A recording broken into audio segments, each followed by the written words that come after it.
Samedi matin, départ de Montsûrs avec 1 heure de retard, fidèle à mes habitudes. En régional de l'étape, c'est Eric qui ouvre la voie en m'expliquant les liens entre sa famille et le village. Notamment cette fromagerie créée en 1925 qui produit le Montsurais, un camembert bio, crémeux et goûteux, depuis bien avant que le bio soit à la mode et que tu peux retrouver dans les Biocoop et autres Naturalia. Je te le recommande. Enfin, merci à son père pour les croissants et les pains au chocolat. Ils nous ont requinqués, ils étaient trop bons. Aujourd'hui, on met le cap au sud, en frôlant Château-Gontier et le Lion d'Angers. Ainsi, on rattrape la Mayenne et on tombe sur Angers. Clairement, cette première partie, même avec ses petites routes tortueuses plaisantes, ne sera pas très passionnante non plus. Rien à voir en particulier. Peut-être que cette liaison entre Montsûrs et Angers nous aura semblé plus longue que prévu. Peut-être aussi sommes-nous impatients d'être un peu plus loin. On sait ce qui nous attend pour la suite, la Loire jusqu'à Nantes. Et ce sera le clou de notre road trip. Alors ce matin, on traîne pas trop. They don't seem to catch it. The sun is setting behind a cloud. A strange light is filling the town. Thank God that I have still the eyes to see it. I'm waiting for nothing. This is really something. Petit détail, Eric aura régulièrement des difficultés avec le plan de route. Un GPS pas tout à fait bien réglé aux petits oignons, une carte imprécise, des petits rien du tout sur le papier mais qui font des gros emmerdes une fois que t'es rendu sur la route. Si Eric, là, c'est à gauche. À droite Eric, à droite. Quand je vous dis qu'un GPS bien réglé est important.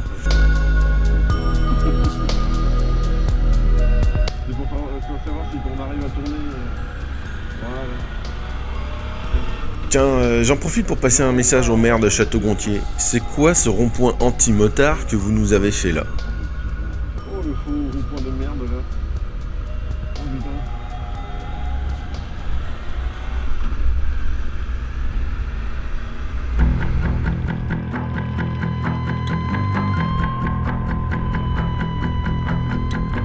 putain. Heading downtown, bracing 40.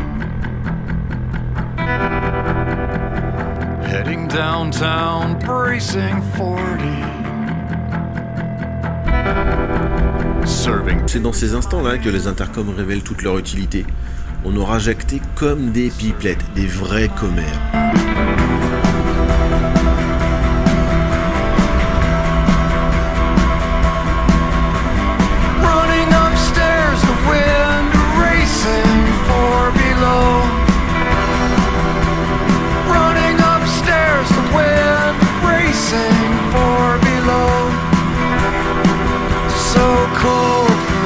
December around here. So cold for a December. Sympa quand même. Bon, c'est l'heure de la pause. On la fera à Montreuil-Juigné, une petite ville de 7500 habitants qui longe la Mayenne, dans le Maine-et-Loire. Mon Dieu, cette tête, c'est pas possible. On arrivera très rapidement sur Angers. C'est ici qu'on fera le plein des motos pour la dernière fois et le plein des estomacs pas pour la dernière fois. Un tout petit bout de 4 voies pour apercevoir le château d'Angers, appelé aussi le château des Ducs d'Anjou. Pour ton info, c'est en fait une forteresse, construite sur un promontoire. C'est Louis IX qui l'a fait construire au 8e siècle. Ça date, hein? C'est seulement au 15e siècle que les Ducs d'Anjou transforment, avant d'être en partie détruits au 16e siècle par Henri III. Il deviendra ensuite une prison, puis une garnison militaire, et même un dépôt de munitions pendant la Seconde Guerre mondiale. Je te recommande sa visite, c'est passionnant. Et Angers est une ville qui bouge, je te la recommande aussi d'ailleurs. Voilà, après cette minute culturelle, je te montre un petit échantillon de ce qu'on a vu en se rapprochant de la Loire. On en a pris plein les yeux avec ces petits châteaux et manoirs, aussi mignons que différents les uns que les autres. Il y en avait vraiment pour tous les goûts.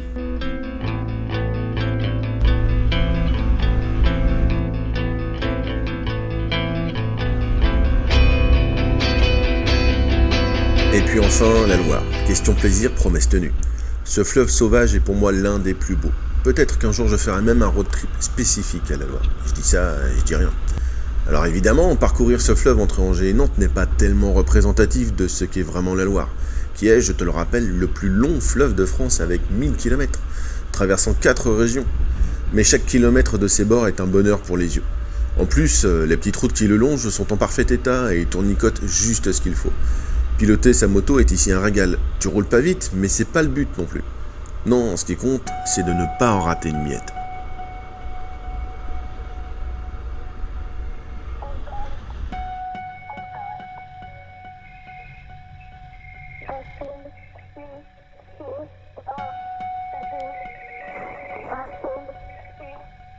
Et à deux, c'est encore meilleur.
Je te propose d'aller sur l'autre rive, histoire de vérifier que c'est aussi beau de l'autre côté. Pour ça, on emprunte le pont de Montjean-sur-Loire, sorte de réplique du Golden Gate Bridge de San Francisco, mais en plus petit, évidemment. L'occasion pour toi et pour nous de mesurer la largeur du fleuve, déjà conséquente. L'occasion aussi de t'apprendre qu'ici, le château fut pris par Réginald, un prince normand, avant d'en être chassé en 924. Ouais, 924. Là aussi, il y a de l'histoire. T'apprendras, comme moi par ailleurs, que le bourg fut dévasté en 1791, par exemple.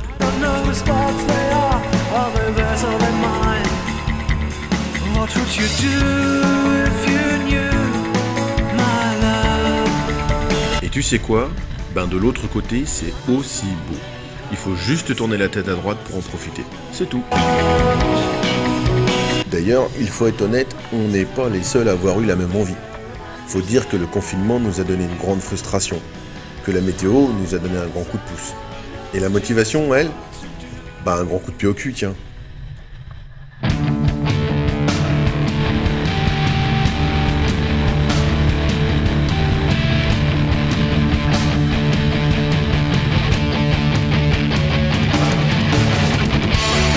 On a même fini par rattraper une motarde. Si. Vu la silhouette et la façon qu'elle a eu de nous faire un signe, j'ai décidé que c'était une motarde. N'en déplaise aux féministes et autres sexistes. Du coup, plutôt que de la doubler, on est restés tous les trois quelque temps. On a partagé le même bitume, les mêmes sensations, la même vue au même moment. C'est ça aussi l'esprit motard. Et ça a encore fait monter le plaisir d'un cran. Chaud.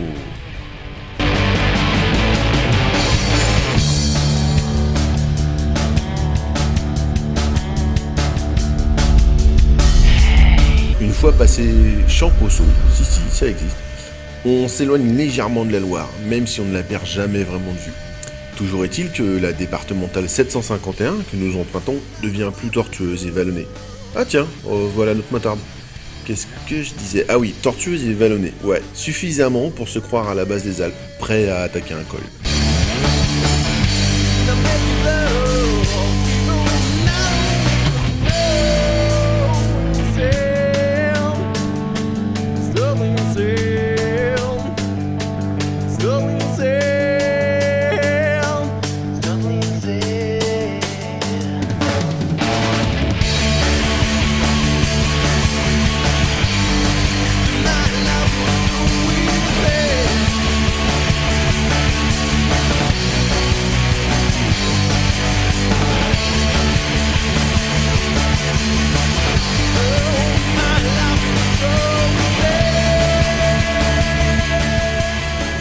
Je ne sais pas si la jauge du plaisir de piloter est reliée à celle de la prise d'angle en virage, mais je vais étudier une thèse là-dessus.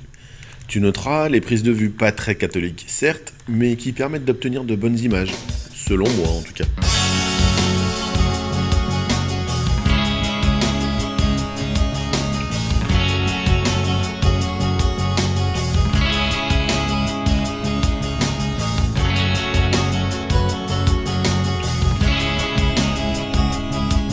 Le regard des autres, c'est comme un glaive qui s'en balance. Le regard des autres, c'est comme une... Comme tu le sais, j'aime la bonne bouffe, et donc le bon vin. Les bords de Loire en comptent un max, depuis le Pouilly fumé près de Sancerre, jusqu'au gros plan du pays nantais.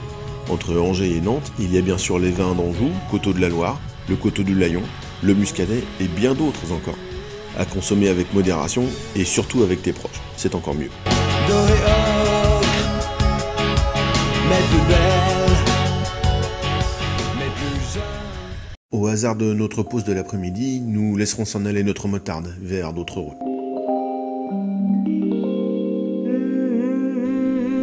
Puis nous avons repris notre route de notre côté, Newton, Eric et moi. Très peu de kilomètres nous séparent de notre point d'arrivée, ils seront vite avalés.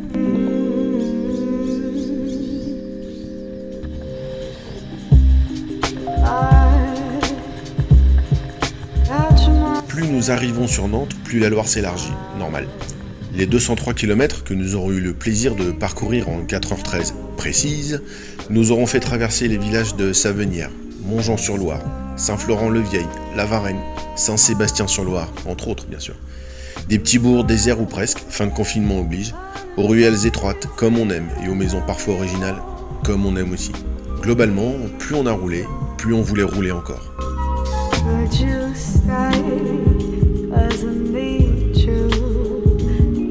La journée s'arrête dans un hôtel de Nantes, à Rezé précisément. Au programme de la soirée, pizza et fusée spatiale SpaceX qui part bien plus loin que nous, bien plus vite. Là où il n'y a ni moto, ni route, ni Loire.